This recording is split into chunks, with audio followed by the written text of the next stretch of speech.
Ja pred tým stretnutím normálne nastavím, že či to platím ja, alebo ideme 50-50. A normálne, že už som sa stretol proste s tým, že som proste povedal, že ja ťa nepoznám, ideme sa vidieť prvýkrát, ja neviem, prečo by som to mal platiť. Zároveň však ja sám sa cítim vlastne pred sebou lepšie, keď normálne, že poviem, že normálne to navrhnem, že počuj, že normálne si to poďme zaplatiť každý sám. Lenže mne to, ja neviem, ja akože už nerozumiem vlastne, že prečo by som to mal robiť. Že ja si už myslím, že som tak dobrý, že ja nemusím platiť niekomu za to, aby so mnou trávil čas.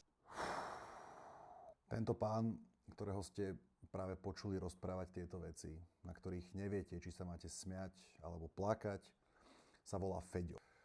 Kamarát, Feďo, poďme sa porozprávať o tom, že ako dobrý v skutočnosti si.